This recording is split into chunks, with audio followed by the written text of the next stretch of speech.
Welcome to Oduction-Vlog-Ductions. This is day 19 of the October Horror Movie Challenge, and happy birthday to me. Today's film is not really a horror film per se. It's more dark sci-fi, but it's definitely a Halloween film because it ends on Halloween. It is Richard Kelly's Donnie Darko. I first saw this film after it hit VHS, so I was about 14 years old, and it blew me away. A friend of mine rented it also around the time, and we just dissected the fuck out of it. And then I kept going onto, message boards, reading different theories, and eventually, the director's cut came out, which I had on DVD, which I do not remember selling the DVD of. I was gifted the Blu-ray a few years ago, but I do not remember selling the DVD. But the DVD had the director's cut on it. Dives a bit more into the deeper meaning of Donnie Darko with the time travel and whatnot. Or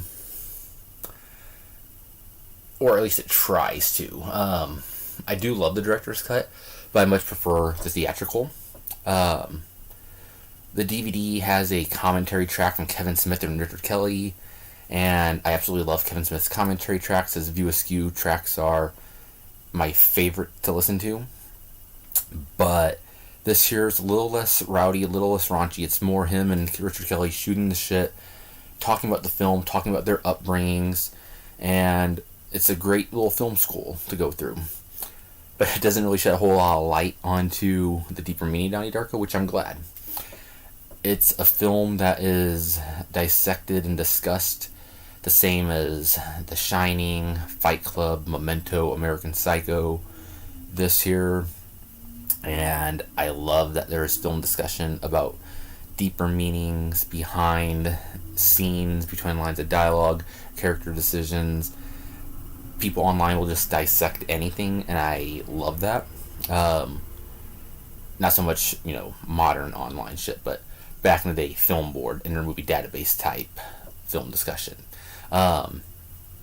Watching this movie just completely takes me back to being a teenager and discovering films like films of Wes Anderson, David Lynch, Christopher Nolan. List goes on and on. It came out in 2001, same year as Royal Tenenbaums, Jane and Silent Bob Strike Back, Zoolander, Wet Hot American Summer. So a great fucking year for cinema. And this here is the epitome of a cult film. Not just 2000s cult film, but cult film in general.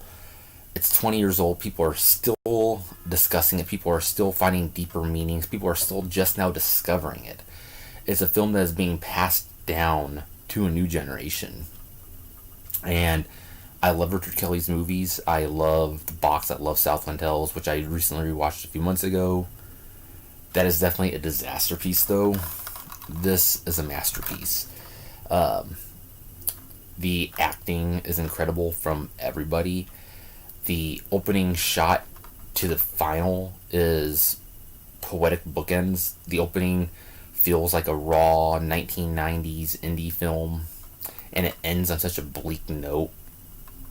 Everything in between is genius, especially the soundtrack. The soundtrack plays a huge role in this movie, especially Mad World at the end, where we basically re-see every character that's gone through everything. And speaking of characters, Patrick Swayze, fucking amazing in this. And,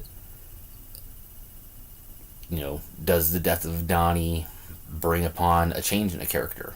We have no idea, and I love that. I love that it's open-ended.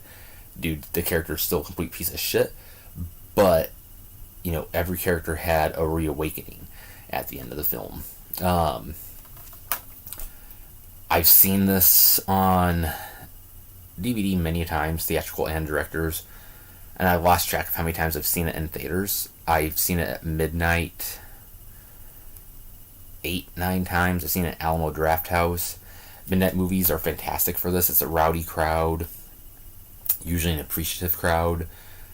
Sometimes you get, a couple newbies who laugh at everything, but, if you get a real rowdy crowd that loves the film and celebrates the film, quotes the film, It's fucking great. Pretty much everything about this film is masterful, in my opinion. A lot of people said it is trash David Lynch light, with the exception of small town suburbia and the weird factor. There's really not a whole lot of David Lynch stuff in here. There's definitely David Lynch inspiration. Richard Kelly is a David Lynch fan, but say it's David Lynch light, no, it's not like, anyone trying to emulate Quentin Tarantino or anything. This here is Richard Kelly being an original voice and making his masterpiece in his first film. And the fact that he hasn't made a film since 2009 just fucking sucks. Definitely avoid the sequel. I'm sure if you're listening to this, watching this, you've seen this and you are aware of the sequel and have probably decided not to see it anyhow. I usually tell people, see everything, but it's really not a sequel to Donnie Darko. It's an in-name only quote-unquote cash-in that went straight to video. It was really pointless. Donnie is a terrific character. He's a broken character. The film just feels damaged and fucked up. It feels like something you'd see from like Harmony Korine. It's very... I wish I would have seen it at an art house cinema when it first came out, just to walk out of the theater and just to see, the 5 or 10 other people who are there, their reactions to it. But yeah, it is a film that I hold in such a high regard. Easily top 20 favorite films of all time. It's a tremendous work of cinema, tremendous soundtrack, tremendous acting. It looks gorgeous. It celebrates Halloween. It's an older version of, the teens on bicycle type films. Just add in, drugs and alcohol, and that's what you get. Seth Rogen's in it, so it gave birth to a lot of people. Even though it technically, Freaks and Geeks did, but, he's in this, so it's pretty fucking cool. But yeah, it's one of the best films around. If you haven't seen it, which I know you have, check it out and watch it this Halloween. Perfect Halloween film. Not really a horror film, but definitely a Halloween film.